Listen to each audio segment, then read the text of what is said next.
Have you ever wondered if gratitude could be the difference between abundance and loss? What happens when a village receives everything it ever prayed for, then forgets the one who gave it? This is the haunting tale of Iremide, a land that turned its back on gratitude and paid the price. Until one forgotten child whispered a prayer that changed everything. Stay with me as we go on this journey.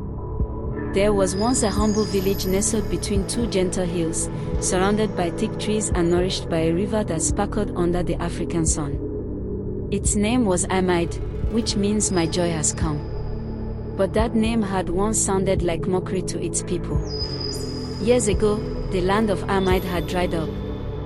The rains had stopped, the river had shrunk to a trickle, and the once rich soil turned to dust. Hunger became a regular visitor. Children wailed in the night.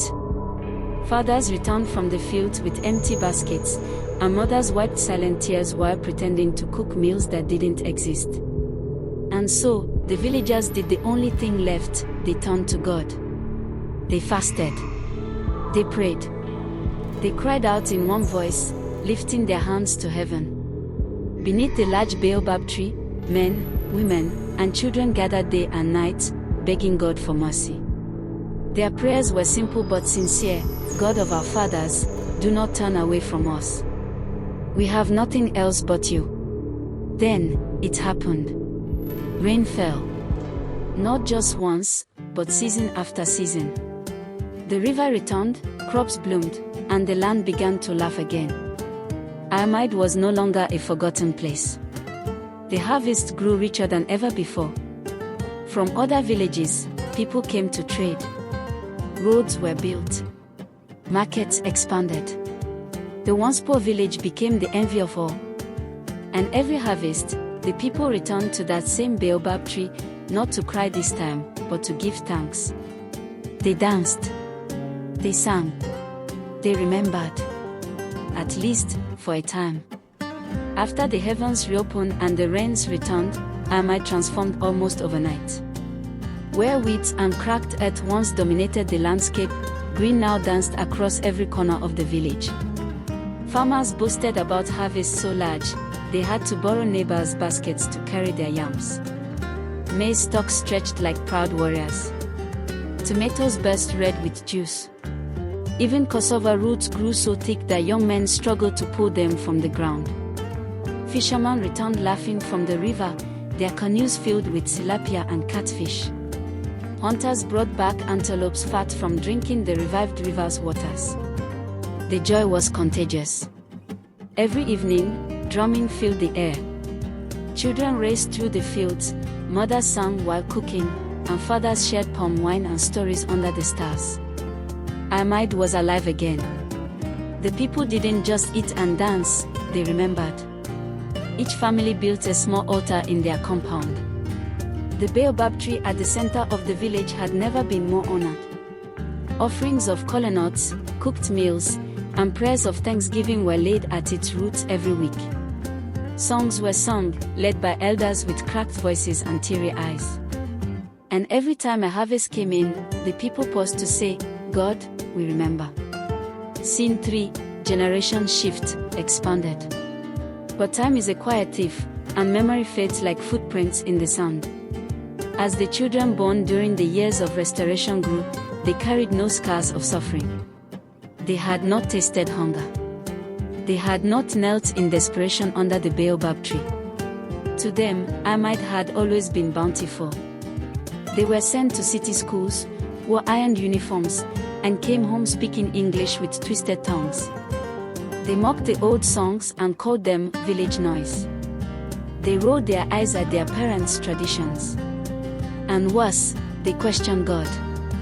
One afternoon, a young man named Depo, whose father had once led prayers under the baobab, stood in the square and declared, "We are not blessed because of God.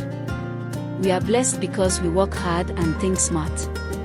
If we must thank anyone, thank science." Many clapped. Others nodded in agreement. The elders sighed but said nothing. Perhaps they were tired. Perhaps they feared being called superstitious and backward. Slowly, the altars in homes were replaced with television sets. The drums fell silent. The baobab tree stood untouched, its bark dull, its roots gathering dust. What the old men prayed for, the young now felt entitled to. Scene 4, the prophet's warning, expanded. One dry afternoon, when the clouds looked tired and the air sat still, an old figure walked through the market of Iremide. His name was Baba Benro, and though his back was bent and his sandals torn, there was something about him that made even the chickens pause in their scratching.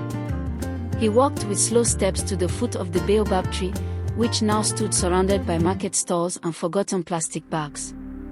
He placed one wrinkled hand on its trunk and wept. Then, with a voice deeper than the drum of thunder, he cried out, "You eat without gratitude. You drink without honor.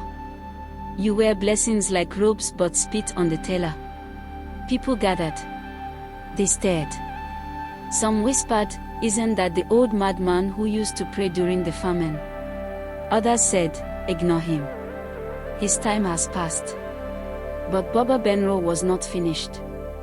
He turned to the crowd, eyes blazing. "You forgot the giver. You abandoned the source. And the land will respond. The skies will remember what you forgot." Then, with trembling lips, he whispered, "He who forgets to say thank you will soon remember how to beg." He walked away. No one followed. Scene 5, the withering begins, expanded. At first, it was a joke. "The rains are lazy this year," someone said. "Perhaps they are stuck in traffic," another laughed. But as the weeks passed, the sky remained a pale gray. Not angry, just absent.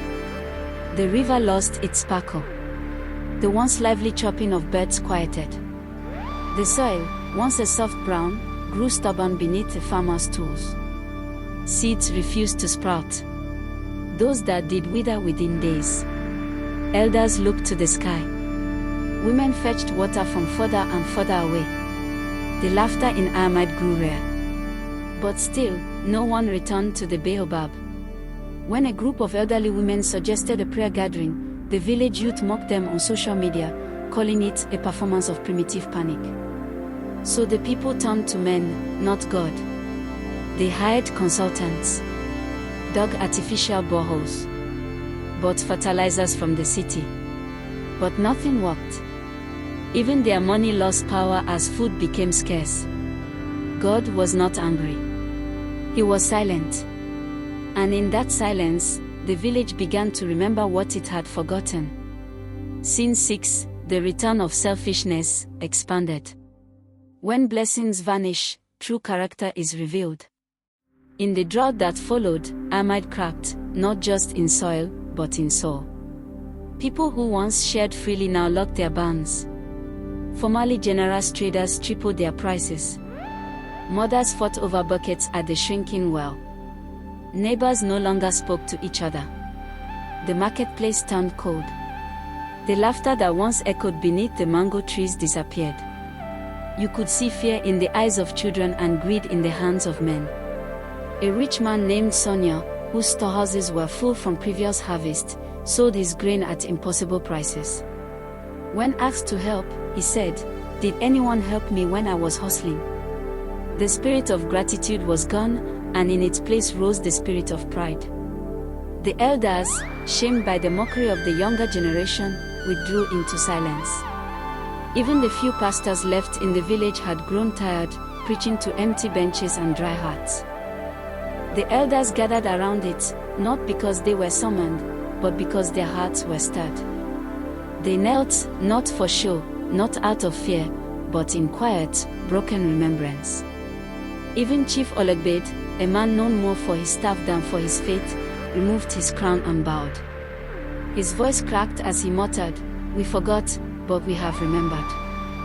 The people began to bring what little they had, grains, kola nuts, carved wooden gifts, and laid them down as offerings. Not because they were asked to, but because something deep within them had awakened. The youth who once mocked now asked questions. What were the old songs like? How did we give thanks before? Can we learn to sing them again? Mama Eric led the way. She gathered the women under the tree and sang one of the oldest songs known to Iremide. Musical note: when the sky gives water, we kneel. When the land gives fruit, we sing. When the giver remembers us, we must never forget. Musical note. And just like that, worship returned, not as ritual, but as rhythm. Some weeks later, when the land was green again, and the river danced once more, the village council called a sacred assembly. People came not out of obligation, but with anticipation. Children were wrapped in patterned cloth. Drummers stood ready. The air smelled of roasted maize and fresh earth. At the center of the gathering stood Tani, the orphan child who became a voice of revival. She was given the honorary title of Daughter of the Baobab. But when they tried to give her gifts, clothes, money, food, she refused. "I am only a reminder," she said. "The gift belongs to God." Then the people made a decision. From that day forward, they would mark that day, the day the rain returned, as a day of remembrance. Not for sacrifice, not for begging, but for gratitude. Each year, the village would gather under the baobab tree, not to ask for anything, but simply to say a thank you. Children would be taught the old songs again. Elders would tell the stories of the famine, of forgetting, of the silence, and of the rain. And whenever someone forgot to say thank you, others would gently remind them. Remember the silence. Remember the thirst. And remember who brought us rain. Thank you for watching and supporting African storytelling. You are part of something meaningful, and we truly appreciate you. If this story touched your heart, please give it a thumbs up, share it with someone who needs this reminder, and subscribe for more powerful African tales. Don't forget to click the notification bell so you never miss a story. Moral of the story: gratitude isn't just a word, it's a lifestyle. The village of Iremide had everything, but they lost it all when they stopped giving thanks. May we never be too blessed to remember the one who blesses us. Gratitude is the key that opens the heavens.